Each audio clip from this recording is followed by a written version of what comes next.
एक महिला ने पूछा, क्या होगा अगर परिवार में कोई ठीक ठाक बड़ा ना हो? मेरे परिवार में सिर्फ मेरी बेटी और मैं हैं। मेरे पति को शायद बहुत पहले ही बाहर जहर दे दिया गया होगा। एक और बूढ़ी औरत ने कहा, हाँ, मुझे नहीं लगता कि तुम्हारा बांटने का तरीका सही है। मैं और मेरे पति दोनों 60 से ज़्यादा उम्र के हैं और हम शरीर से कमज़ोर हैं और ज़्यादा घूम फिर नहीं सकते। तब हमें क्या करना चाहिए? सबसे अच्छा होगा कि जो सामान तुमने लूटा है उसमें से सबको हिस्सा मिले। बुजुर्ग परेशान हैं। वांगशेंग की आंखों में एक बेरहम चमक आ गई। वो बूढ़ी औरत मुफ्त में खाना पीना चाहती है। इससे पहले कि वो अपनी बात पूरी कर पाती, एक अधेड़ उम्र के आदमी ने कहा, मुझे फर्क नहीं पड़ता कि तुम जिंदा रहो या मरो, हम कर लेंगे। वांगशेंग कहते हैं, जो काम करता है उसे खाना मिलता है, जो काम नहीं करना चाहते, औरतें। अगर वे मेरे साथ सोने को तैयार हैं तो शायद मैं उनके साथ कुछ शेयर कर लूं। अगर वे कुछ भी कंट्रीब्यूट नहीं करना चाहती तो वे बस मरने का इंतजार कर सकती हैं। वांगशेंग मन ही मन ताली बजाने से खुद को रोक नहीं पाया। हाँ, सही है। जैसे ही ये शब्द बोले गए, सब घबरा गए और इल्जाम लगने लगे। ये कैसी बातें हैं? तुम हमारी बदकिस्मती का फायदा उठा रहे हो। मैं तुम्हें बताती हूँ, ऐसा मत सोचो कि हम औरतों को आसानी से धमकाया जा सकता है। हम औरतें आधा आसमान संभालती हैं, ठीक है? खुद को देखो, तुम बदसूरत हो। अधेड़ उम्र के आदमी का चेहरा काला पड़ गया। अचानक उसने उस अधेड़ उम्र की औरत का सिर पकड़ा जो सबसे जोर से चिल्लाई थी और उसे बार बार दीवार पर पटका। खून हर जगह बहल गया। पिछले कुछ दिनों से जिंदा रहने का दबाव आखिरकार जानवरों जैसी हरकत में बदल गया। आदमियों ने दहाड़ते हुए औरत को पीट पीट कर मार डाला। इस सीन ने सबको डरा दिया। करीब दर्जन भर आदमियों ने एक दूसरे को देखा, जैसे अचानक कोई तेजी आ गई हो। भाइयों, इन सभी औरतों को पकड़ो, सुंदर वालों को रखो और बूढ़ी और बदसूरत वालों को मार डालो। खाना बर्बाद मत करो। हाथ हिलाते ही उस आदमी ने एक भयानक लड़ाई शुरू कर दी। वांगशेंग डर गया। हालात ऐसे कैसे हो गए? उसके प्लान में एक बार गार्ड टीम इकट्ठा हो जाने पर वो लिनडोंग को खाना देने के लिए धमका सकता था, जिससे उसकी पत्नी बच जाती। उसने इंसानी फितरत में बुराई को कम आंका था। अपने डरपोक फितरत की वजह से वो डर के मारे लड़खड़ाते हुए घर भाग सकता था। वूडोंग जीता जागता नर्क बन गया था। आदमियों की ताकत पूरी तरह दिख रही थी। जिनके पास औजार थे उन्होंने उनका इस्तेमाल किया, जिनके पास नहीं थे उन्होंने अपनी मुट्ठियों का इस्तेमाल किया। जिन औरतों को वे अच्छी नहीं लगीं उन्हें पीट पीट कर मार डाला गया। नहीं, मुझे घर जाने दो, मेरी बेटी घर पर मेरा इंतजार कर रही है। मर्डर! ल्यूली, मैं पुलिस को बुला रही हूँ। ओह, प्लीज मेरी मदद करो। मैं अब और नहीं खाऊंगा, ठीक है? प्लीज मुझे मत मारो, प्लीज। रोना धोना जारी रहा। शेन वान युए ने अपना कंफ्यूजन में सर घुमाया। मास्टर, लगता है बाहर हंगामा हो रहा है। क्या हुआ? लिनडोंग ने अपनी बर्फ जैसी सफेद पीठ पर रखी एस्ट्रे में सिगरेट बुझाई। किसे फर्क पड़ता है? तुम्हें बस अपने मास्टर को खुश करना है। बाकी की चिंता करने की जरूरत नहीं है। आखिरकार 1 दर्जन मिनट बाद कई आदमी सीढ़ियों पर खून से लथपथ खड़े थे और एक दूसरे को पागलों जैसी मुस्कान से घूर रहे थे। भाइयों, अब से इस डांस के इंचार्ज हम हैं। सबसे पहले वार करने वाले आदमी का नाम जू फंग था। उसकी बातों पर दूसरे आदमियों ने तुरंत हाँ कर दी। अरे, वांगशेंग कहाँ गया? किसी ने अचानक पूछा। जू फंग ने इधर उधर देखा, हाथ हिलाए और कहा, छोड़ो भी, वो शायद घर भाग गया होगा। अगर मुझसे पूछो तो आज से हम एक एक करके दरवाजे तोड़ेंगे। हम सुंदर लड़कियों को बांटेंगे और जो भी खाना मिलेगा उसे सेंट्रली मैनेज किया जाएगा और बराबर बांटा जाएगा। उस कमीने वांगशेंग ने भागने की हिम्मत की, इसलिए उसे कुछ नहीं मिलेगा। अगर हम उससे मिले तो हम उसे मार डालेंगे। ल्यूली झुककर शैतानी मुस्कान के साथ बोला, भाई जू, तुम्हें शायद पता नहीं होगा, लेकिन वांगशेंग की पत्नी हमारे कोठे की सबसे खूबसूरत लड़कियों में से एक है। वो बहुत खूबसूरत है। क्यों ना हम उसे पकड़कर पहले उसके साथ खेलें? जैसे ही ये शब्द बोले, आदमियों की आंखें चमक उठीं। साफ था, वो बहुत समय से शेन वान युए के पीछे पड़ा था। जू फेंग ने उसके सिर पर थप्पड़ मारा।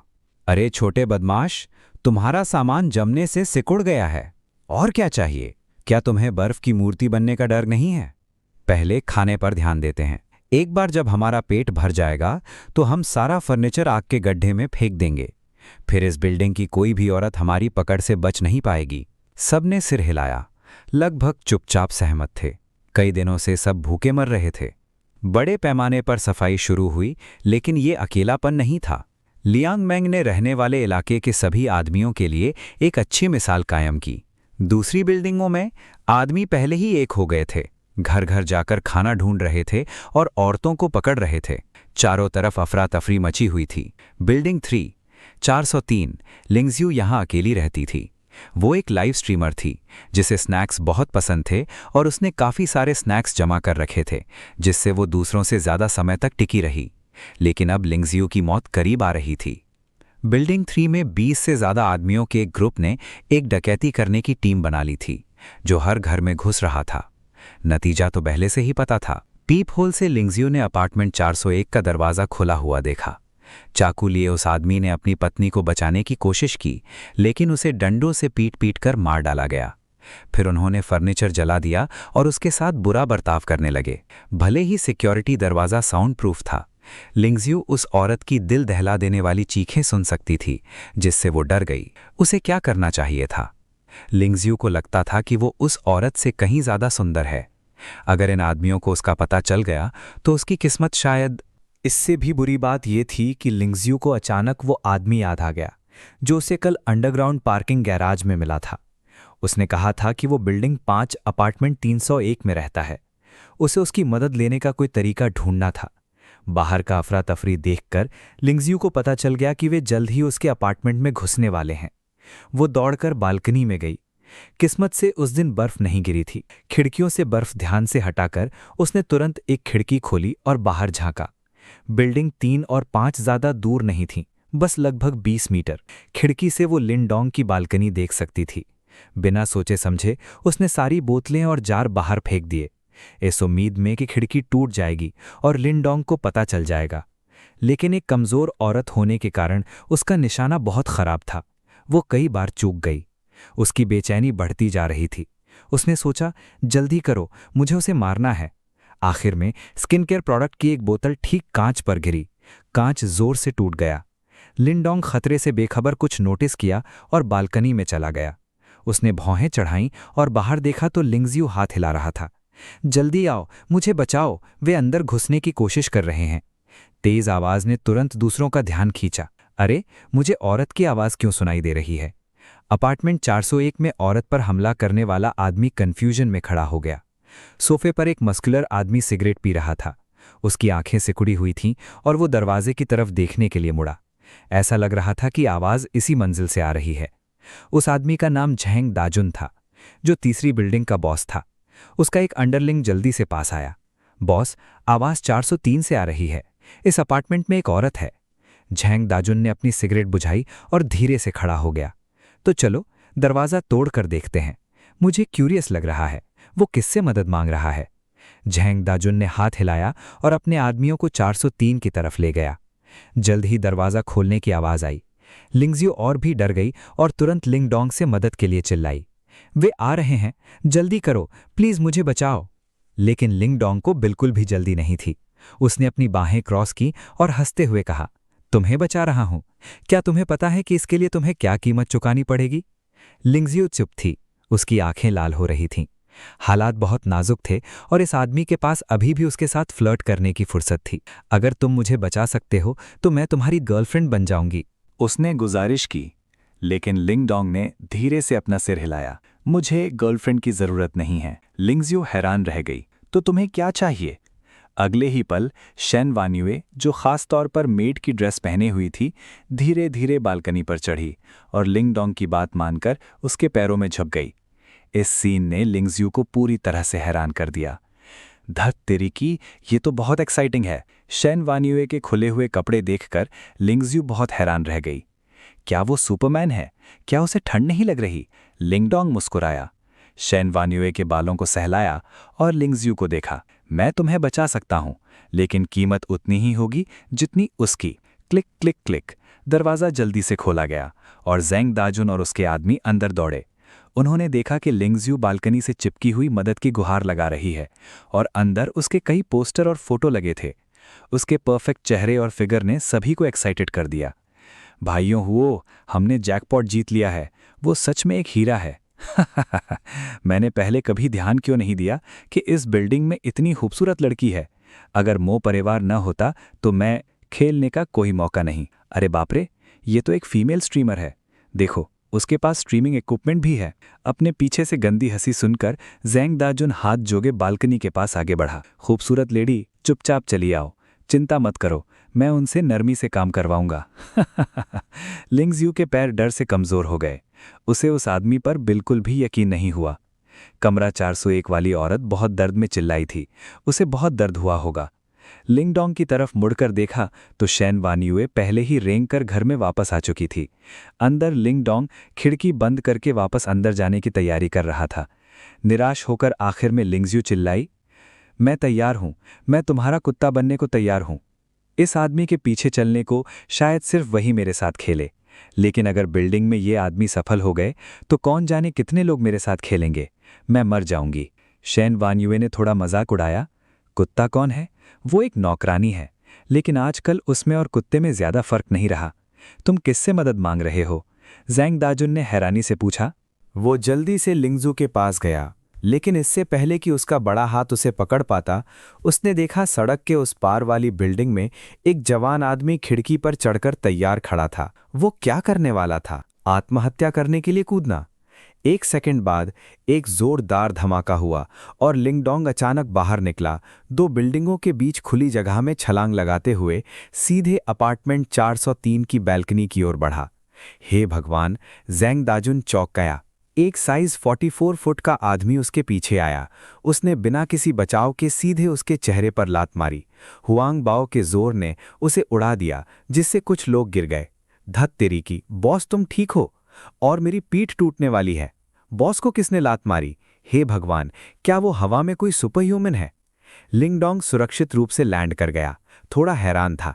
मैं सिर्फ लेवल 6 पर हूं और मैं पहले से ही इतना मजबूत हूं, उसने सोचा। उसे अचानक लगा कि वो कूद सकता है और फिर उसने सच में ऐसा किया। सिस्टम आर्म ट्विस्ट, ये 20 मीटर से ज्यादा है। वो हवा में उड़ने वाला असली सुपर ह्यूमन है। लिंगज़ू का दिमाग खाली हो गया। वो लिंगडोंग को खाली आंखों से देखती रही, जो उसके सामने लैंड कर गया था। वो वहां कैसे पहुंचा? ज़ैंग दाजुन मुश्किल से अपने पैरों पर खड़ा हुआ। लिंगडोंग को कुछ रोक कर देख रहा था, लेकिन अपने 20 से ज्यादा आदमियों को सोचकर, जो सभी चाकुओं से लैस थे, उसे कॉन्फिडेंस महसूस हुआ। बच्चे, हीरो बनने की कोशिश कर रहे हो? कोई चाल नहीं। देखो हम कितने हैं। चलो इसे चाकू मारकर मार डालते हैं। उसके हुक्म पर आदमियों ने किचन के चाकू, फलों के चाकू और दूसरे औजार निकाल लिए लिंगडोंग को मारने के लिए। एकदम सही टाइमिंग। मैं अपनी नुकसान पहुंचाने की ताकत टेस्ट करना चाहता था। लिंगडोंग होंठ चाटते हुए हंसा।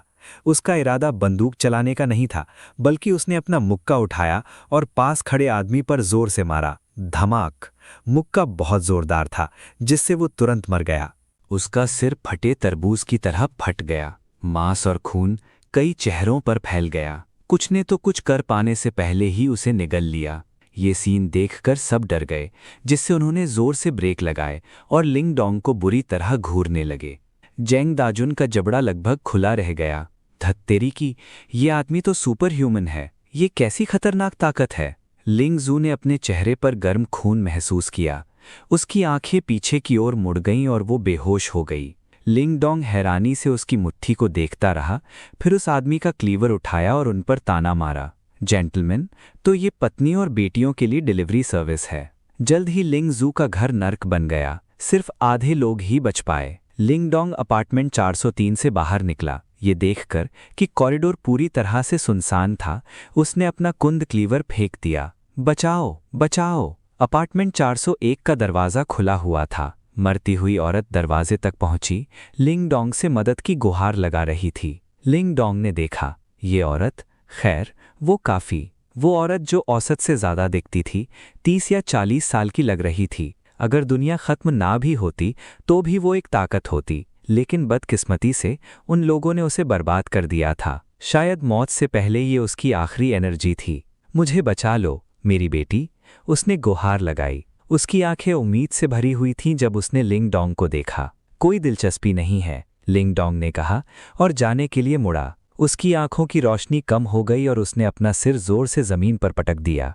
जिंदगी धीरे धीरे खत्म होने लगी। मुश्किल से उसने कुछ शब्द कहे, जिससे लिंगडोंग रुक गया। Jiang Cheng, science and technology university. इससे पहले कि वो बात पूरी कर पाती, उस औरत ने दम तोड़ दिया। Jiang Cheng university of science and technology, Ling Dong ने कहा।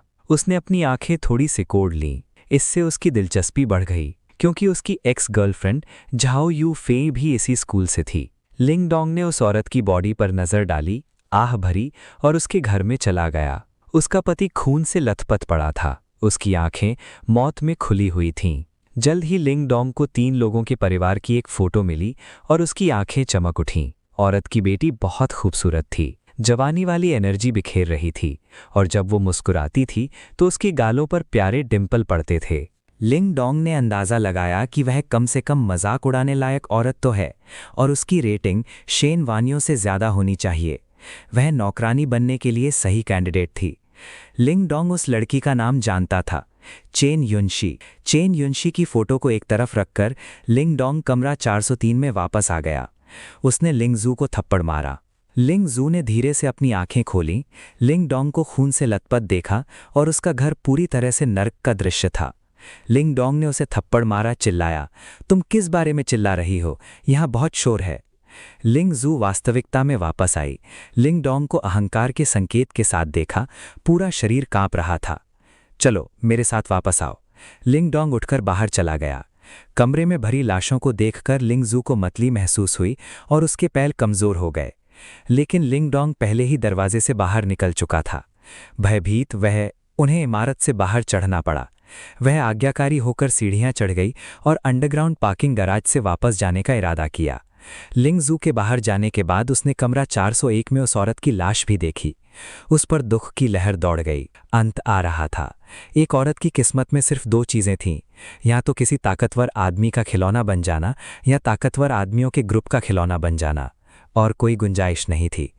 ताकत के सामने तथाकथित इज्जत, पवित्रता और मूल्य बिल्कुल बेकार थे। ये सोचकर लिंग जू खुद को खुशकिस्मत महसूस कर रही थी। उसने लिंग डोंग का पीछा किया था, नहीं तो उसकी किस्मत इस औरत से भी बुरी होती। अचानक उसे बहुत सी बातें समझ में आई और उसे ताकत का एहसास हुआ। वह जल्दी से लिंग डोंग के पीछे चली गई। दोनों अभी अंडरग्राउंड पार्किंग गैराज पहुंचे ही थे कि उन्हें आवाजें सुनाई दीं। ये लोग काफी चालाक हैं, लियांग मिंग ने अपना सिर रगड़ते हुए सोचा। उन्होंने हर बिल्डिंग के लिए टीमें बना ली ताकि हम कुछ भी हासिल ना कर सकें। वह अपने 2 भाइयों के साथ दूसरी बिल्डिंग्स में लूटपाट करने गया था, लेकिन करीब दर्जन भर आदमियों ने उस पर पलटवार किया। वे लगभग भाग नहीं पाए। उसने कभी सोचा भी नहीं था कि ऐसा इसलिए हुआ क्योंकि उसने मारना और लूटना शुरू किया था। इससे बाकी सब असुरक्षित महसूस करने लगे, जिससे ये हालत हुई। ज़ांग पेंग का हाथ खिसक गया था और उसने दांत पीसते हुए पूछा, बॉस अब हम क्या करें? मुझे कैसे पता चलेगा कि क्या करना है? लियांग मेंग ने गाली दी। वो सच में बेबस था। अब जिन 7 बिल्डिंग से वो जुड़ा था वे भी एक होने के संकेत दे रहा था, जिससे वे तीनों सबके गुस्से का निशाना बन गए। ज़ांग पेंग कुछ और कहना चाहता था, लेकिन अचानक कदमों की आहट सुनी और जल्दी से देखा। कौन है? लिंडोंग ने भी उन्हें देखा और शांति से कहा, बस गुजर रहा था। लिनजू ने उन्हें पहचान लिया और देखे जाने के डर से जल्दी से लिंडोंग के पीछे छिप गई। अरे, बस गुजर रहा था। लियांग मेंग चौंक गया। पूरे मोहल्ले में ऐसा कौन है जिसने हमारे 3 भाइयों की रेपुटेशन के बारे में नहीं सुना? तुम में हिम्मत है बच्चे। लेकिन ज़ांग पेंग ने लिंडोंग के पीछे खड़ी औरत को देखा। अचानक उसकी आंखें चमक उठीं। बॉस, ये आईडी कार्ड वाली औरत है, ये वही है। लियांग मेंग तुरंत एक्साइटेड हो गया। सच में? ये सच में हम 3 भाइयों की किस्मत है। आह, हम पूरे दिन पैनकेक खा रहे थे और मुझे कभी उम्मीद नहीं थी कि यहाँ इतनी खूबसूरत लड़की मिलेगी। हमारी किस्मत खराब नहीं है। ये कहकर उन तीनों ने उसे घेर लिया। लिनजू डर गई और अपनी टोपी से अपना चेहरा ढकने की कोशिश करने लगी। छिपो मत खूबसूरत औरत, अपने भाई को देखने दो। तुम? लियांग मेंग मुस्कुराया। लिनजू का चेहरा पकड़ने के लिए आगे बढ़ा। ऐसा लगा जैसे लिंडोंग की मौजूदगी को पूरी तरह से नजरअंदाज कर रहा हो। थप्पड़। क्या तुम अंधे हो? क्या तुमने नहीं देखा कि यहाँ एक और आदमी है? लियांग मेंग ने मुंह से कोड़ा और अपना हाथ हटा लिया। तभी उसकी नज़र लिंडोंग पर पड़ी। हालांकि लिंडोंग लंबा और ताकतवर दिखता था, लेकिन वो निडर था। हम तीनों भाई बेरहम हत्यारे हैं। ज़ांग पेंग ने लिंडोंग के शरीर पर खून देखा। थोड़ा गुस्सा हुआ। उसे लगा कि कुछ गड़बड़ है, लेकिन उसने कुछ नहीं कहा। अगर वे मार सकते हैं तो दूसरे भी मार सकते हैं, लेकिन ये थोड़ा ज्यादा था। बच्चे, आज मैं अच्छे मूड में हूं और किसी को मारना नहीं चाहता। अगर तुम मुझे लड़की देने को तैयार हो तो मैं तुम्हारी जान बख्श दूंगा, लियांग मेंग ने मुस्कुराते हुए कहा। लिनडोंग ने आह भरी, मुझे जल्दी है। अगर तुम ऐसा करने पर अड़े हो तो मुझे दोष मत देना। फिर उसने बिजली की तेजी से लात मारी और लगातार 3 चटकने की आवाज़ें आईं। लियांग मैंग और बाकी दोनों को जहर का एहसास 1 सेकंड बाद हुआ। सबने अपनी कमर पकड़ ली और जमीन पर घुटने टेक दिए। दर्द से बहुत पसीना आ रहा था। कमीने, तुम्हारे पास कोई मार्शल एथिक्स नहीं है। धत तेरे की, मैं दर्द से मर जाऊंगा। क्या ये टूट गया है? लिन जू की आंखें लगभग चमक रही थीं। यह आदमी सच में बहुत ताकतवर था। लिन डोंग ने उसकी तरफ देखा, अचानक अपनी जेब से एक सुनहरा डेजर्ट ईगल निकाला और उसे दे दिया। तुम उनका ख्याल रखना। उसे 2 या 300 मिलियन एलीट सैनिकों को मारने दो। शायद ये कोई प्रॉब्लम ना हो। 3 जिंदा लोगों को मारना, क्या ये बहुत ज्यादा नहीं है? जल्दी करो। अगर तुम मेरा कुत्ता बनना चाहती हो तो तुम्हारे अंदर मारने की काबिलियत होनी चाहिए। मैं बेकार कुत्ते नहीं पालता। उसने जबरदस्ती बंदूक उसके हाथ में थमा दी। गोल्डन डेजर्ट ईगल थोड़ा भारी लग रहा था और उसमें कूल मेटालिक फील था। लिंजू तुरंत समझ गई कि ये कोई खिलौना नहीं था, ये असली आग थी। मजल किसी इंसान की तरफ करो, अपनी इंडेक्स फिंगर ट्रिगर पर रखो, अपना हाथ स्थिर रखो, लिन डोंग ने सब्र से कहा। लिंजू का चेहरा हिचकिचाहट से भरा था, लेकिन लिन डोंग की तेज नजरों से मिलने के बाद उसने बहस करने की हिम्मत नहीं की। लिंजू ने बंदूक तान दी, ये सोचकर कि ये खिलौना बंदूक है, और वो हंसे बिना नहीं रह सका। कुतिया, तुम किसे डराने की कोशिश कर रही हो? मैं आसानी से नहीं डरता। मैं तुम्हें याद रखूंगा। अगर हिम्मत है तो मुझे मार डालो, वरना मैं तुम्हें नंगा कर दूंगा। अंडरग्राउंड गैराज में बांधकर पड़ोस के सभी आदमियों के लिए छोड़ दिया गया। लिंजू कांप उठी। उसका डर तुरंत गायब हो गया, उसकी जगह गुस्से ने ले ली। लिन डोंग ने उसके कान में फुसफुसाया, ये घटिया है। लिंजू ने अपने होंठ काटे। गुस्से में होने के बावजूद उसे अभी भी मारने में कुछ रुकावट महसूस हो रही थी। हा हा हा, कुतिया, गोली मारो। तुम बहुत डरी हुई हो ना? डरो मत, मेरे पास भी बंदूक है। मैं तुम्हें बाद में ठीक से गोली चलाने दूंगी। अचानक गुस्से में आकर लिंजू ने ट्रिगर दबा दिया। अंडरग्राउंड गैराज में एक बहरा कर देने वाली आवाज गूंजी। 2 सिर तुरंत फट गए। जांग बैंग और उसका गुर्गा डरे हुए और दर्द से बेखबर भागने के लिए भागे। लिंजू अपने सामने पड़ी लाशों को खाली आंखों से देख रही थी। उसके हाथ कांप रहे थे। उसने अपार्टमेंट 401 में उस औरत के बारे में सोचा जो विरोध करने में लाचार थी, जिसे आदमियों के ग्रुप ने तड़पा तड़पा कर मार डाला था। ये उसके कामों का नतीजा था।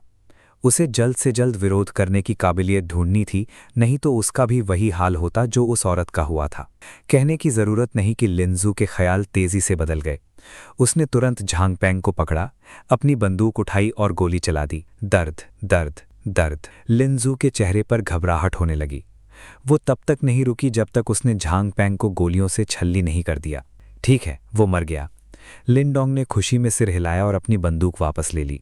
होश में आने के बाद लिंजू ने धीरे धीरे ये मान लिया कि उसने किसी को मार दिया है। जी मिचलाना और उल्टी बर्दाश्त से बाहर हो गई और वो एक तरफ मुड़ी और जोर जोर से उल्टी करने लगी। इस बीच लिन डोंग अपने आखिरी गुलाम के पास गया। बड़े भाई, सर, आप मेरे प्यारे सर हैं, मुझे मत मारो। मैं आपका कुत्ता बनूंगा।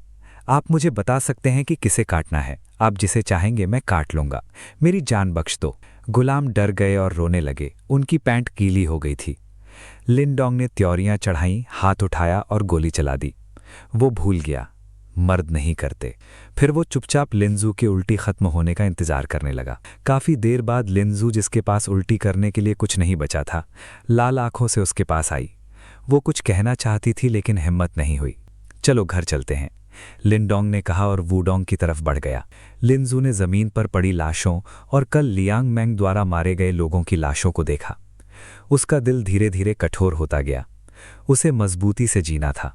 वूडोंग के आदमियों का ग्रुप कुछ और कर रहा था और लिन डोंग से नहीं मिला। जैसे ही वो अंदर आई, लिंजू चौंक गई। डाइनिंग टेबल पर अलग अलग सी फूड डिशें और बियर रखी थीं और खुशबूदार चावल से भाप निकल रही थी। घर साफ सुथरा था, जिसमें धुएं और हल्की खुशबू का मिक्सचर था। सबसे जरूरी बात, ये बहुत गर्म था। क्या हो रहा था? शैन वानियों ने उन्हें लौटते देखा और तुरंत थोड़ा होमवर्क करने के लिए उनके पास रेंग कर आ गई और बहुत मीठी आवाज में अपने मालिक का स्वागत किया। तभी लिंजू ने शैन वानियों को साफ साफ देखा। उसका चेहरा बहुत सुंदर था। ये नई नौकरानी है, इसे नियम दिखाओ। मुझे तुम्हें गलतियां करते देखना पसंद नहीं है। लिन डोंग ने सिर हिलाया और खाने के लिए टेबल पर बैठ गई। हाँ मास्टर, शैन वानियों ने जवाब दिया। फिर लिंजू की ओर देखा, जो उसकी सुंदरता से उतनी ही हैरान थी। इतनी सुंदर औरत, उसका फिगर और स्वभाव मुझसे भी बेहतर है। शेन वानियों के मन में एक मुश्किल आ गई। उसे अपना दबदबा बनाने और अपने मालिक का सारा प्यार उसे छीनने से बचाने के लिए इस मौके का फायदा उठाना था। मेरे साथ आओ, मैं तुम्हें पहले बाथरूम में नहलाऊंगी। मास्टर को सफाई पसंद है। फिर वो रेंग कर बाथरूम की ओर गई। लिनजू ने खालीपन से सिर हिलाया और पीछे चली गई, लेकिन सिर्फ 2 कदम चलने के बाद शेन वानियों रुक गई और उसे एक अजीब से भाव से घूरने लगी। एक बार जब तुम इस दरवाजे से अंदर आ जाओगी तो तुम मालिक की नौकरानी हो जाओगी।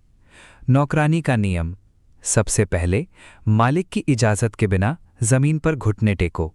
लिनडोंग खा रहा था, जबकि शेन वानियों पहले से पैक किए गए मैंटिस श्रिम्प ने उसे हाँ में सिर हिलाने पर मजबूर कर दिया। ऐसा लग रहा था कि नौकरानी यू तेजी से तरक्की कर रही है। समाज के अमीर लोगों में से होने के नाते उसने अपनी नई पहचान को अच्छी तरह से अपना लिया था और तारीफ की हकदार थी।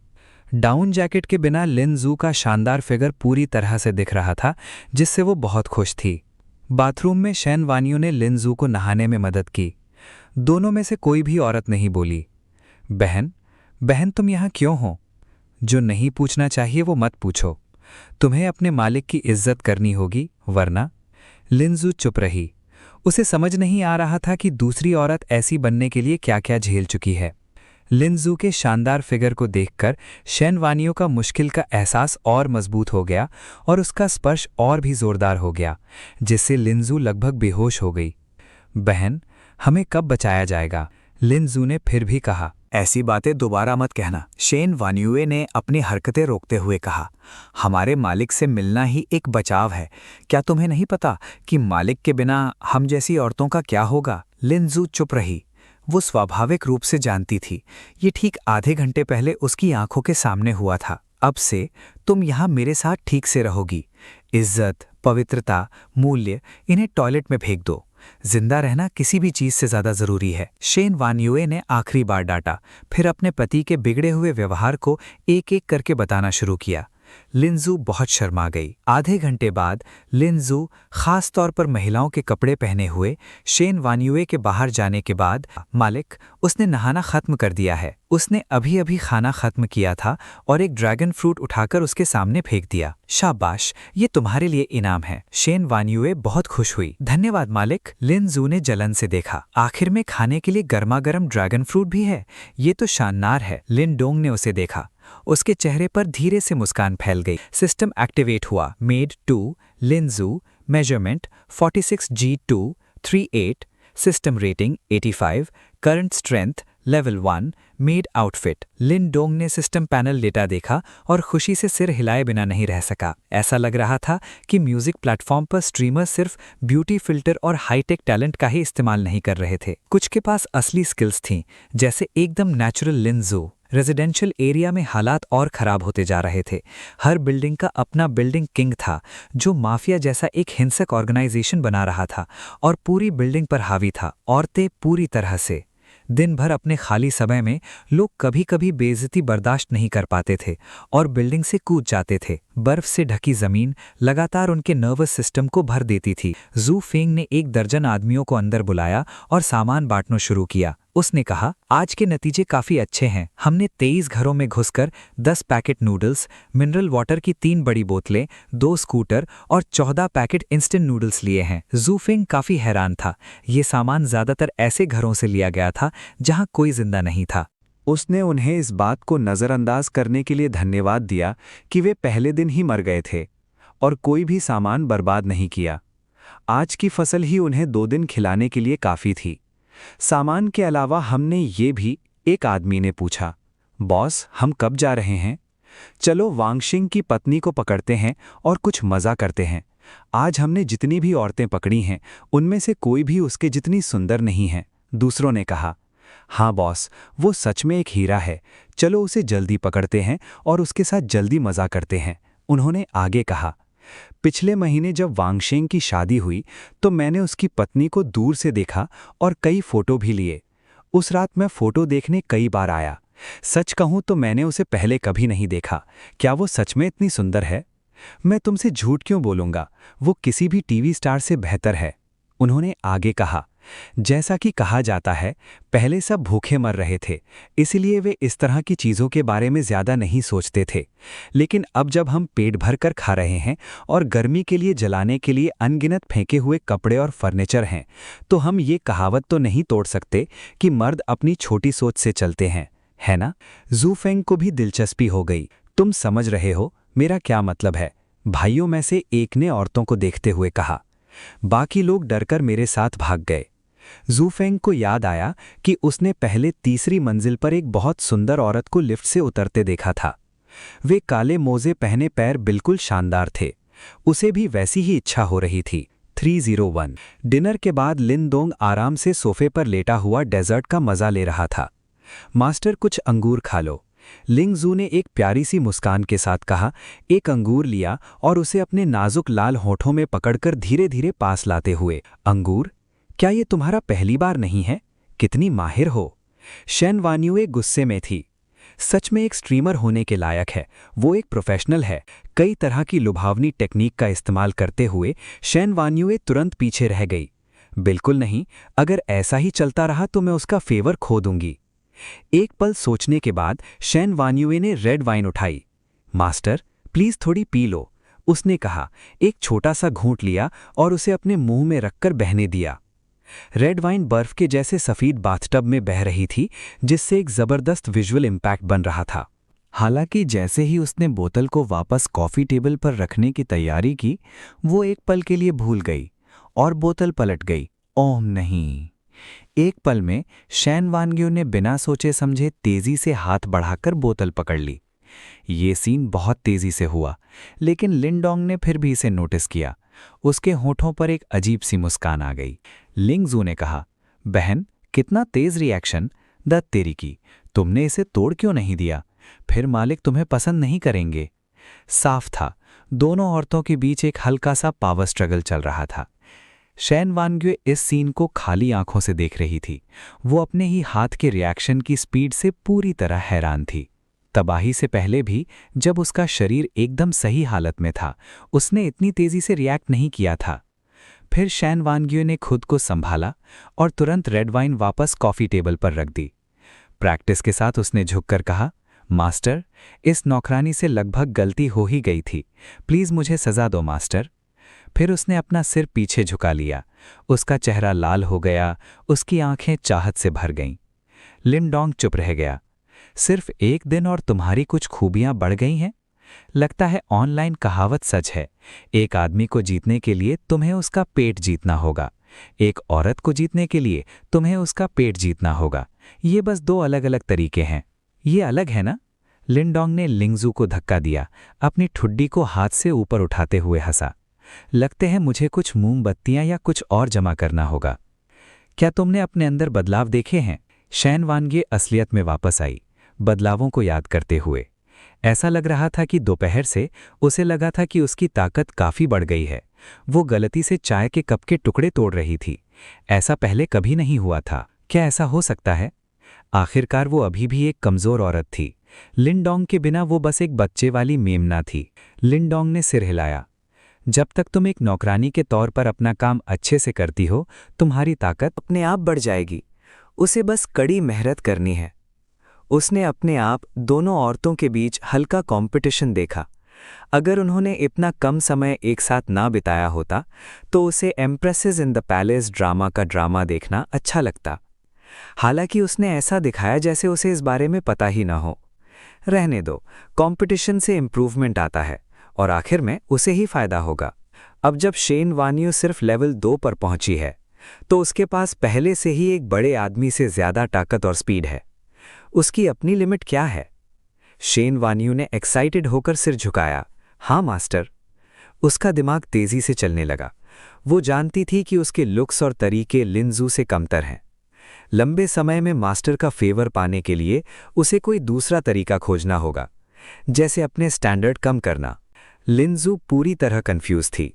वो अभी अभी शामिल हुई थी और उसे अभी तक पावर में बढ़ोतरी का एक्सपीरियंस नहीं हुआ था। उसे लगा कि वे दोनों धोखेबाज हैं, लेकिन इससे वो नखरे करने से नहीं रुकी। मास्टर, मुझे भी पावर चाहिए, उसने गुजारिश की। लिनडोंग उसकी चिढ़ाने से परेशान होकर उसे पावर देने के लिए अपनी बेल्ट खोलने ही वाला था कि अचानक रुक गया। दरवाजे की तरफ देखते हुए उसकी भौहें थोड़ी सिकुड़ गईं। थोड़ी देर बाद दोनों औरतों ने बाहर से जल्दी जल्दी कदमों की आहट सुनी। उन्होंने जल्दी से कपड़े पहने और तैयार हो गईं। शो देखते हुए लिनडोंग ने दोनों औरतों को थपथपाया और फुसफुसाया।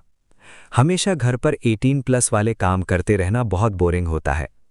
जब कोई परेशानी खड़ी कर रहा हो तो ये और भी मज़ेदार होता है। लेकिन अचानक बाहर वाला उसे ढूंढ नहीं रहा था। वांग शेंग, दरवाज़ा खोलो, अंदर छुपकर चुप मत रहो, मुझे पता है तुम घर पर हो। जू फैंग ने कमरा 302 का दरवाज़ा जोर से खटखटाया।